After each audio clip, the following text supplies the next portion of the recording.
Hi, everybody. Let me make sure I'm on and you can hear me. Okay. Let me make sure I'm on. Okay, so we are at day 1660, and I'm so sorry. We are burning the midnight oil. It can't be helped because so much is happening. So many responses that we're getting, so many responses, and that requires a lot of answers, lots of letters, lots of communication, lots of forensics that is coming out. And the message on this 1660th day is of Richard being premeditatedly murdered on Fort Bliss in the line of duty for reporting criminal trafficking, fraud, waste, and abuse, and knowing about the what do you call it? The supply chain. The supply chain.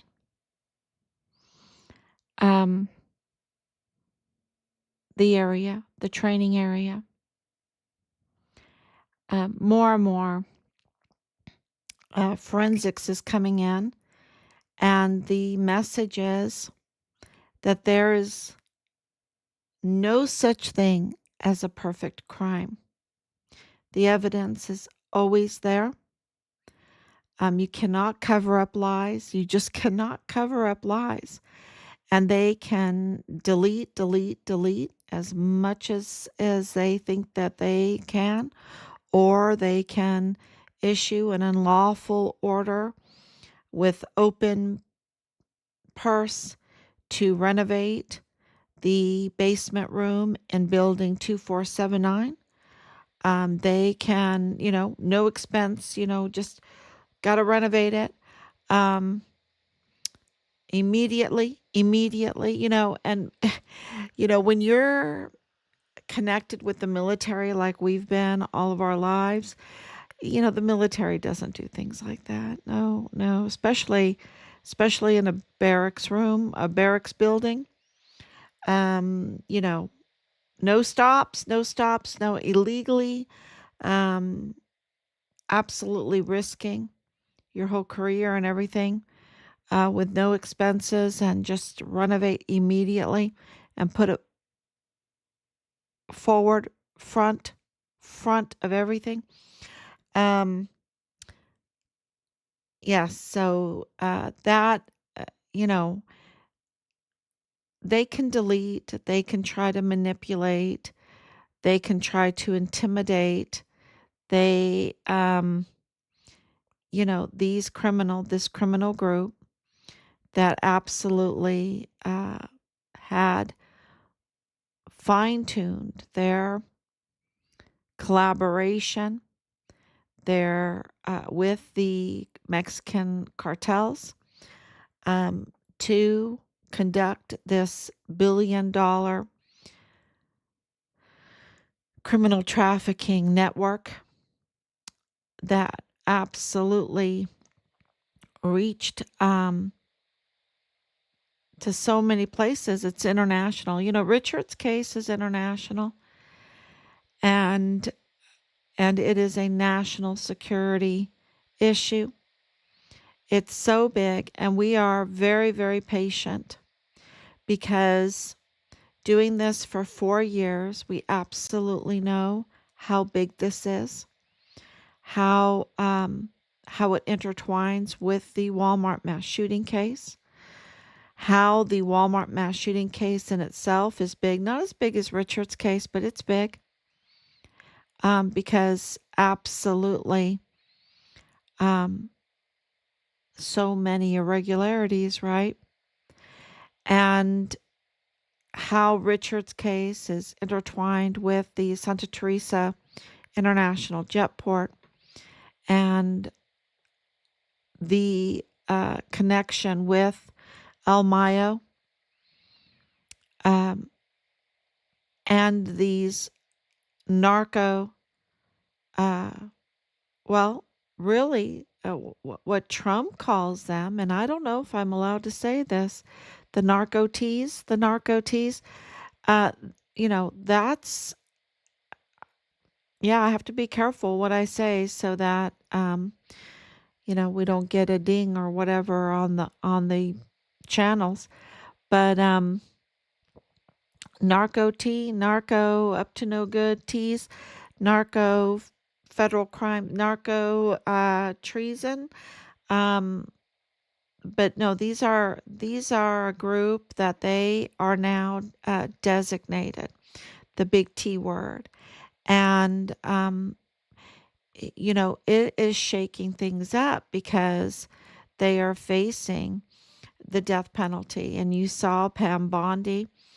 One of her first things that she did was to reinstate the death penalty because these crimes are so egregious, y'all.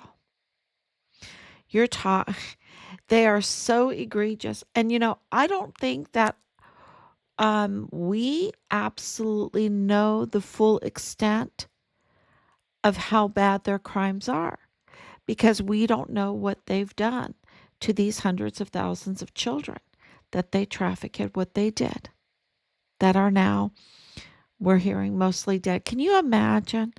President Trump has this information. He has information. And his mental stability is absolutely magnificent. Magnificent.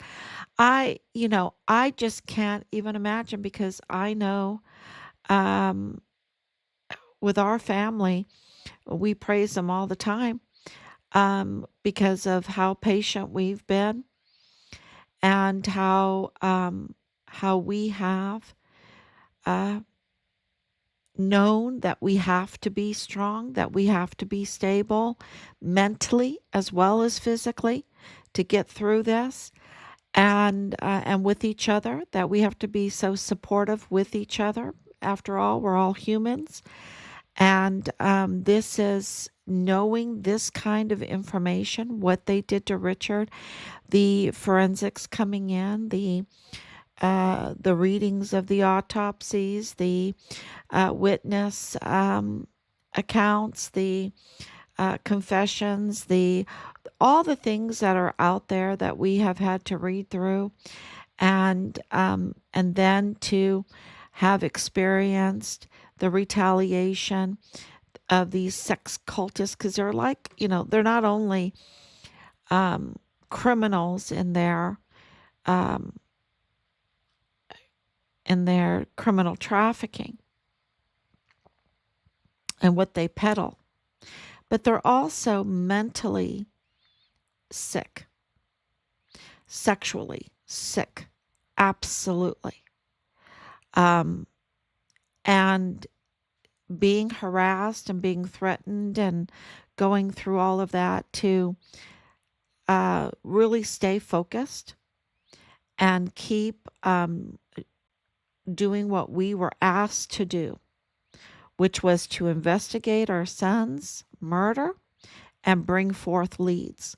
This is what we were asked to do by the CID, by the command, and to know who the bad players are now.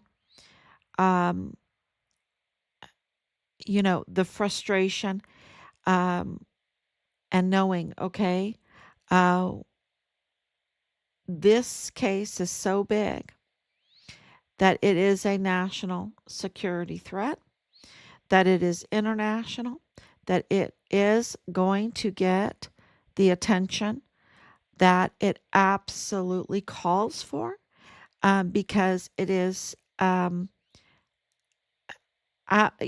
it's so big. You know, you cannot have a huge tree in the middle of your road and not address it, right? If you want to go forward, to as Doge and Elon Musk want to identify the fraud, the waste, and abuse, to for Pam Bondi, the Attorney General, to get justice in this country, to address that, to address the criminal trafficking, to address the border issue, to address the children issue, to address the cartel issue, to address the vitamin F. Somebody called it the vitamin F narco trafficking, to address the big T criminal group. You have to address the Walmart mass shooting case. You have to address Richard Halliday's case. Um, you know, so it's coming, right? So it's coming, and we are very patient. Um, but the thing is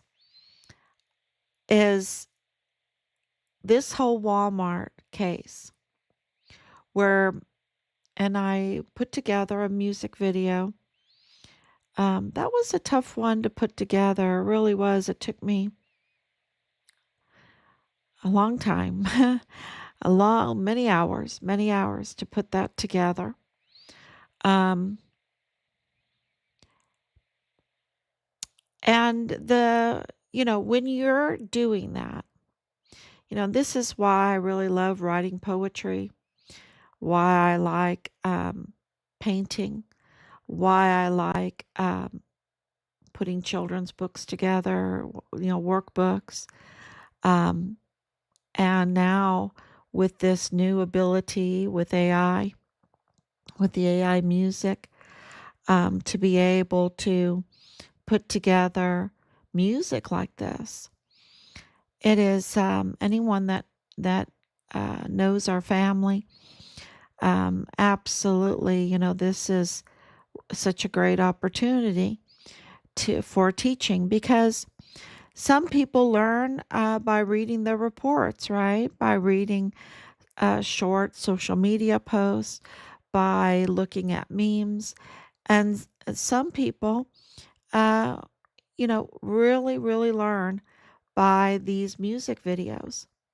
It really helps understand how big this case is, and it's absolutely intertwined with the Walmart case because of 3905 Bliss Avenue, because of Rosa Maria Valdez Garcia. Why does Rosa Maria Valdez Garcia's family have Richard was in possession of Richard's belongings after he was murdered? That's a good question, right? That's a good question. Why is her family, and she's absolutely connected to the Walmart mass shooting case, and absolutely connected to the very questionable um, and being investigated fraudulent Walmart mass shooting victims funds, over $12 million, where we don't have transparency except for maybe $300,000 of it. Um, why is she in possession, her family in possession of Richard's belongings after he was murdered? That's a really, really good question. So, so this, this Walmart case, um, it's big, right? It's big, and it absolutely is connected to President Trump. It was absolutely a a targeted effort and attack on President Trump. Um, Clearly, it was to push Beto O'Rourke forward and his failed campaign. Clearly, there's no doubt about that.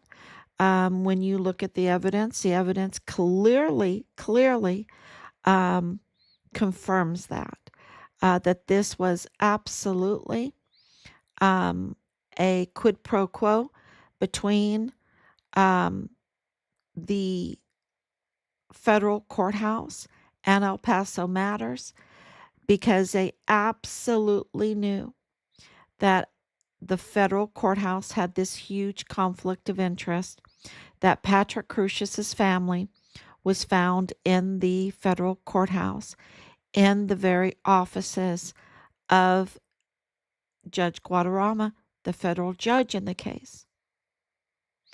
And that Michael Maela is not just just a passing person in the courthouse, that he is the office manager for Judge Guadarrama.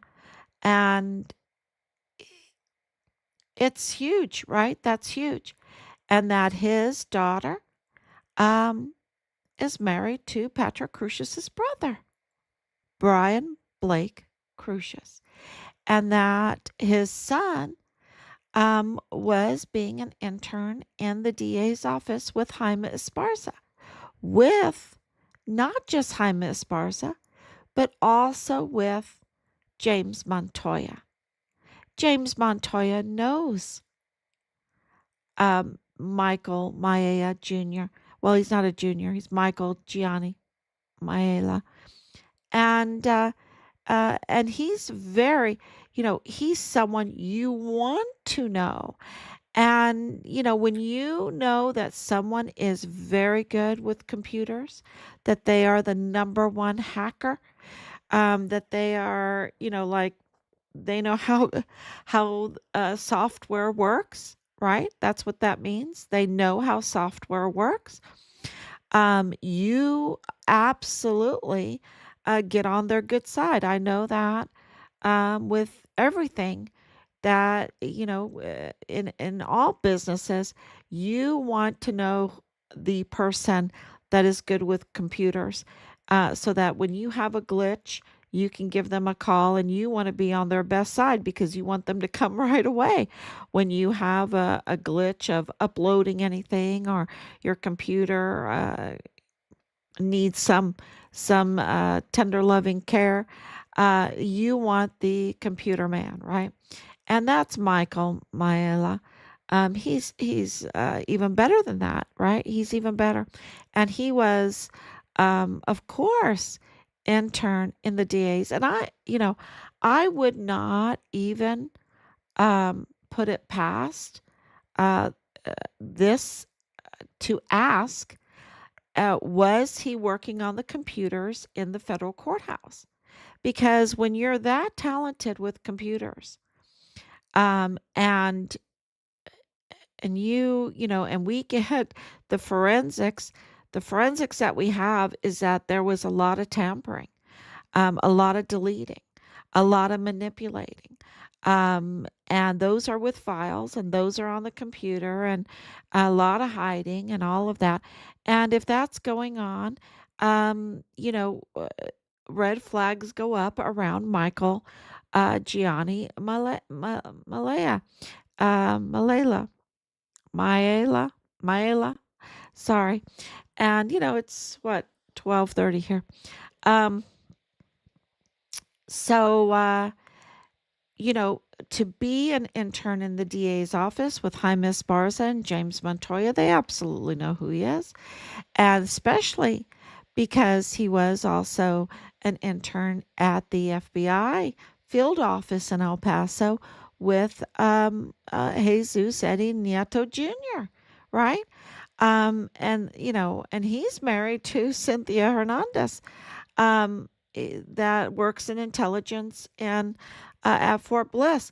Um, you know, so the big thing that everyone needs to know is that we have it confirmed that he leaked, that this FBI agent that Michael Maia,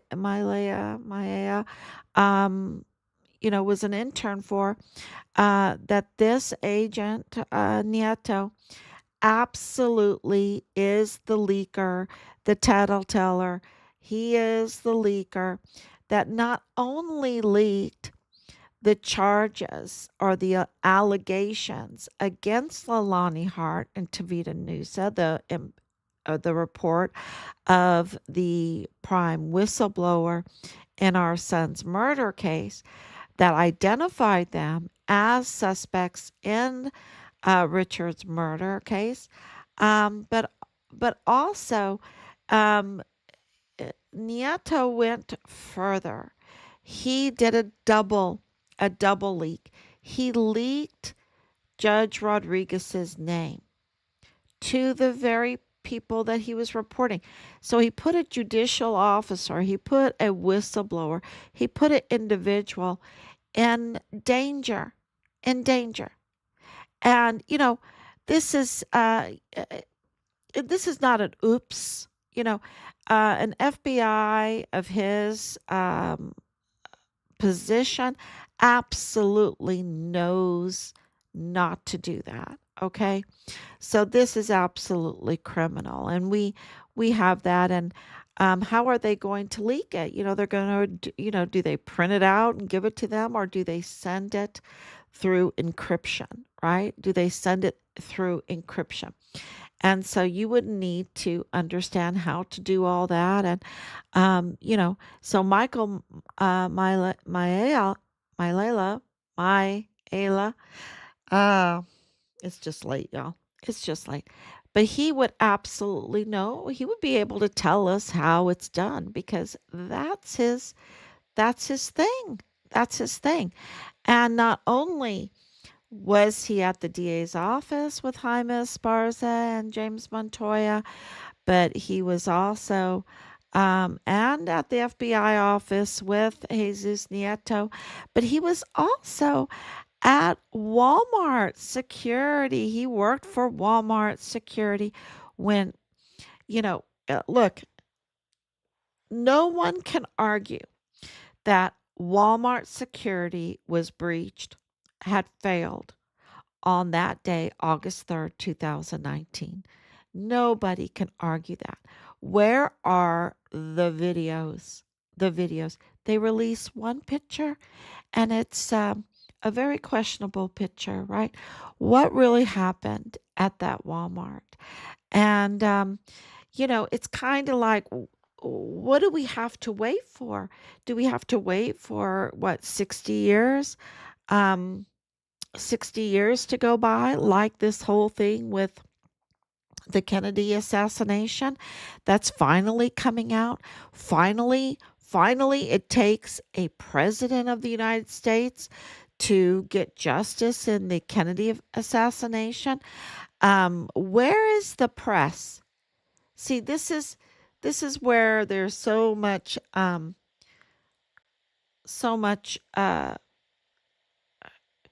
co- um common ground, right? There's so much common ground here. Where is the press demanding year after year, every day, um, about the more than one shooter um, at the Kennedy assassination in that case? And demanding justice, demanding transparency of our government. Where is the press, right? That's the that's the job of the press. Something's going on with our press. And for Bob Moore of El Paso Matters to do this quid pro quo with the federal courthouse, with the manager of the federal courthouse, when they are the family of the alleged Walmart mass shooter, and to keep that name hidden low, uh, out of sight, to not reveal that. I mean, it was a miracle that we found that. That was God's hand. That was absolutely God's hand. No one ever wanted us to find out that the federal courthouse office manager's daughter was married to Patrick Crucius's brother, and that his son had this amazing skill of computer hacking.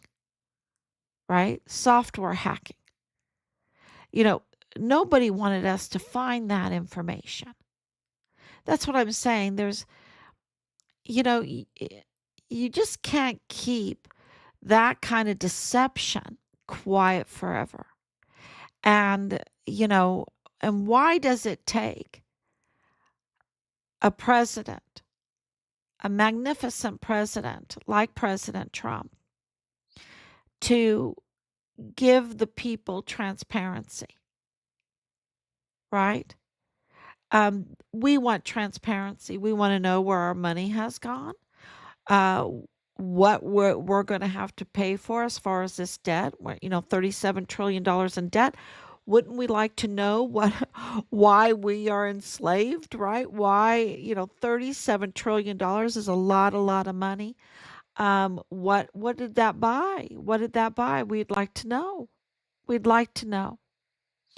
And listening today to Doge and Elon Musk with his son there, which was just an amazing press conference. It was just amazing.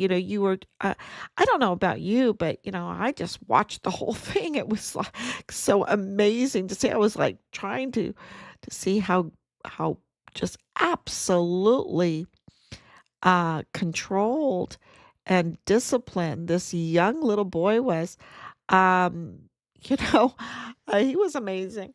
Of course he mooked a little bit, but he was absolutely amazing. Wow.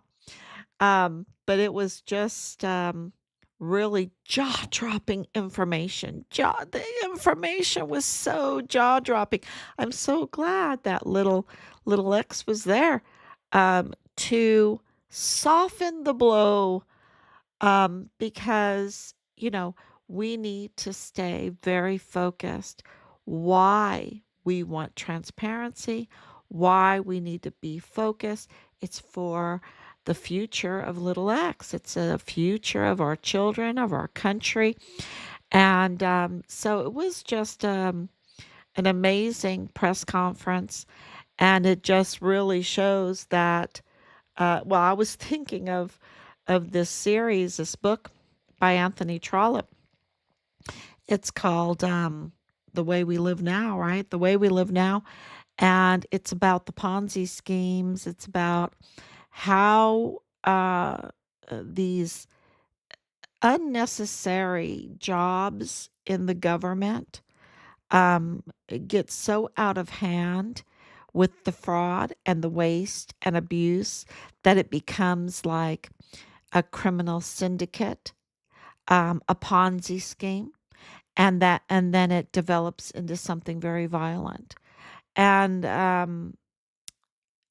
yeah, uh, it just the whole time that Elon Musk was speaking, I was thinking about this it's a mini series from this book, from this novel, and if you haven't read the book or if you haven't watched it, I highly recommend Anthony Trollope to you.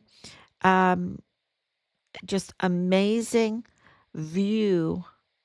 It's a little bit easier to read Trollope than Shakespeare. Shakespeare is like the mega writer on human nature. If you want to understand human nature and how we interact and react, you read Shakespeare, right? Because it's just a look into man's soul, right? Trollope is like that, a little bit easier reading right now, right? Um, and that's exactly what this press conference was reminding me about. It's like Elon Musk gave us a window into the soul of the United States, and it was shocking. It was really shocking, disappointing, but we need Christ. We need Christ. We need grace. And he did it with his son there, which was a real gift. a real gift to keep us focused on what's at stake here. And so, why is it that it takes President Trump, oh, two billionaires, right? Two billionaires, to do this, and you have all these other cases, and the media doesn't have our backs. They just now for Richard's case, it's so big, it's gonna happen. But there's other cases, like I would say Enrique Roman Martinez. I would say Elder Fernandez. I would say Asia Graham. You know, there are cases out there that, how long do they have to wait, right? How long do they have to wait? Why isn't the media demanding answers? Um, when you look at Enrique Roman Martinez's case, it's horrific. And, it's just, uh, if you are a military leader, you wouldn't, I just couldn't sleep. I couldn't sleep. I would demand answers. And I would demand it to be exposed and transparent, to send a message. You don't mess with my soldiers, right? You don't mess with my soldiers. And it's like, who has Richard's back, right? Who has Enrique's back? Who has Asia Graham's back? Who has Elder Fernandez's back, right? This is uh, this is a huge point. So we are absolutely moving forward, and we remember these cases. 2020, 2021 were just horrific, and we absolutely will try our best to have their backs. And we know that Richard's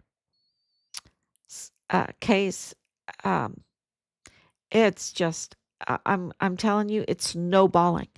And arrests, and this is what I named the whole podcast, arrests are starting to happen. Arrests are starting to happen. And it's not going to be like we think or imagine it to be. This arrest of the CBP agent is huge. During his arrest time, I'm going to put up the picture. It's really huge. It's been just so busy today. And if anyone has that picture, post it up on one of the posts. It is huge. And the article, and I'm going to really uh, uh, talk to our team to get the ins and outs of this. Um, but it's big, and then more were arrested.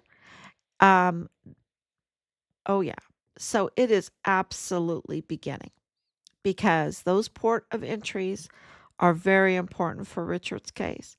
Um, Also, this Walmart that was in a very highly populated narco tea that like to traffic the vitamin F.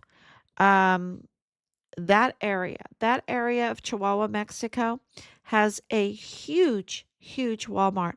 I mean, it's big. It's probably bigger than the one at Cielo Vista. Um, it's big. And it's right next to a Sam's also.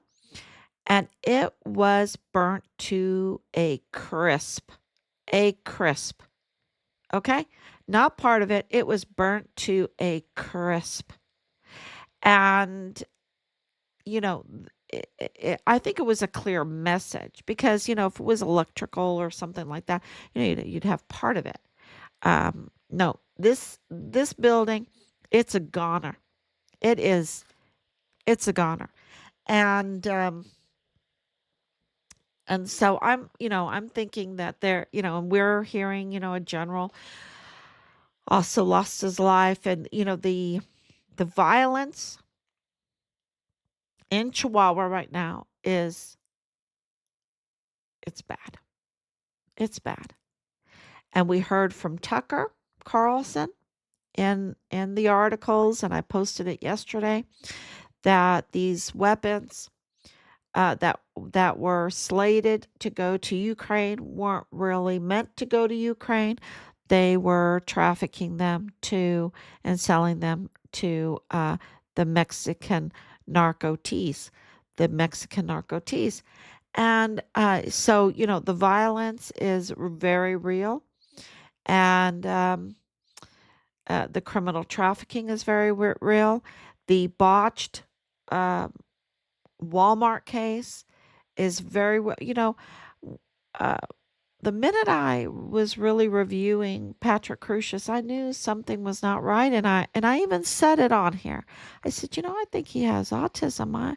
He has, and then we, look into it more, and then Judge Guadarrama, absolutely severe mental health condition, and then you look into it more and more, and then all of a sudden they have to admit that he has severe autism, that that the family was even being recommended that they shouldn't have even had let him live when he was a child. That's a quote. That's not me.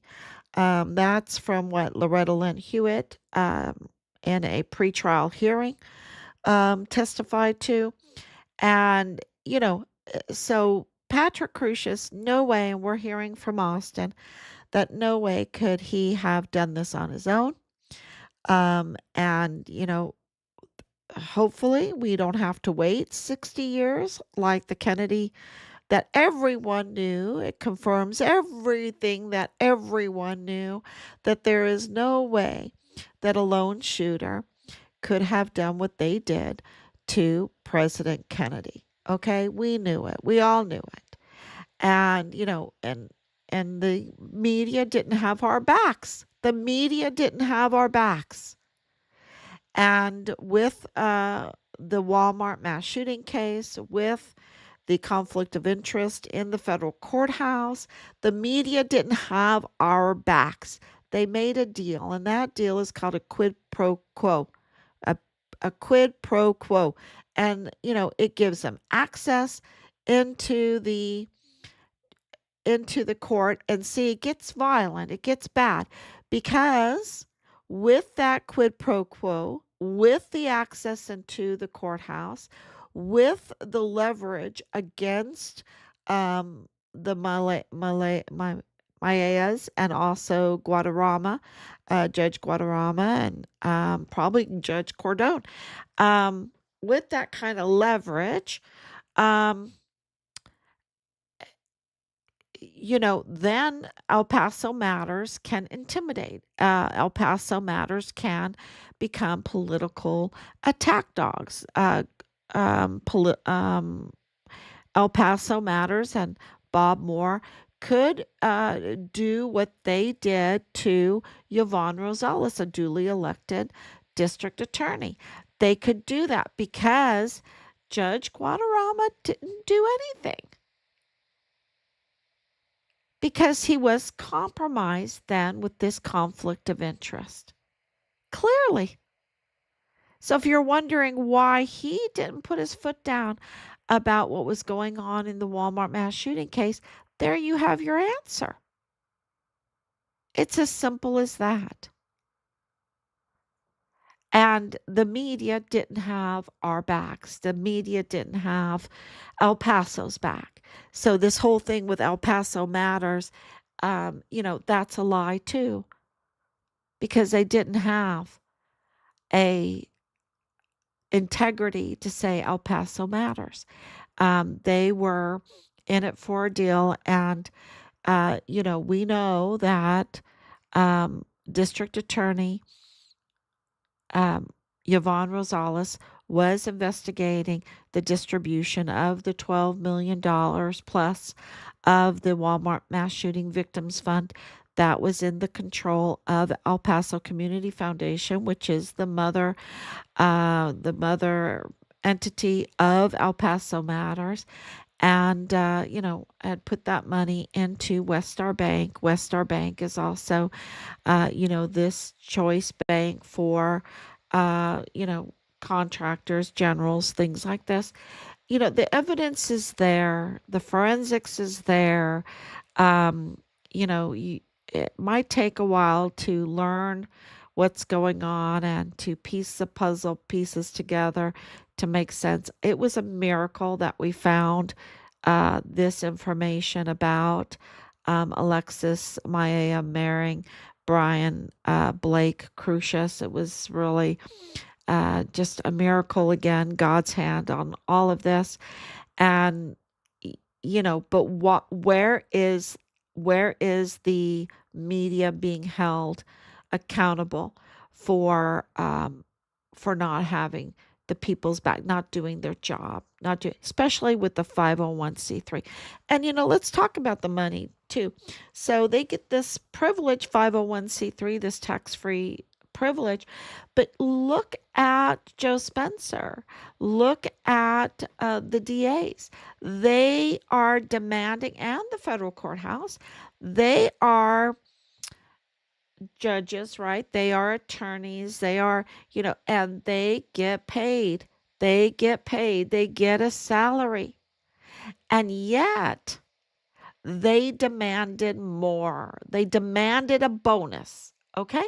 They demanded a bonus. Millions, what, 7 million, 9 million, $20 million. They wanted a bonus. Okay? And, what have they done to deserve the bonus? We've only had a few pretrial hearings. You have the victims um, not getting justice at all, not being able to move forward. This case is going to go until 2028 now. This is the trajectory that it is going. It's going to be 2028 because it is frozen right now. It doesn't even have a schedule right now. So, what have they done to earn the bonus? What has Judge Guadarrama done to earn his bonus? What about, Michael Maya, the office manager? What has he done to earn his bonus? What has, you know, Joe Spencer and Jaime Esparza and, um, Bill Hicks and what have they done or to earn their bonus? Why do they even have to be paid a bonus? Why do they even have to be paid a bonus? Right at this point, because of their failure, and everywhere you look is their failure and their crime, I think they need to pay restitution. They need to pay it back and pay it double back.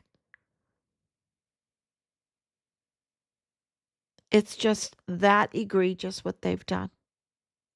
It's so egregious.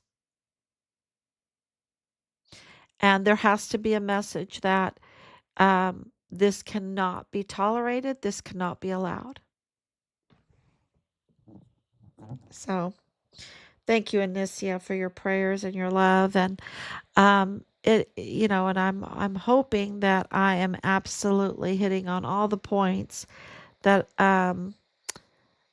because the news is coming in so fast without there is forensic evidence that we received, and um, I can tell you this: it looks like Yvonne Rosales is the district attorney. She's a duly elected district attorney. It looks like it. Looks like it. And there's more. And there's so much more. Um, so we're getting very close to. Oh well, I hope you enjoy the exposing of the fraud because that gives us an opportunity to know where to start cleaning up. And with that cleaning up, uh, we will absolutely get to the bottom of what happened to Richard.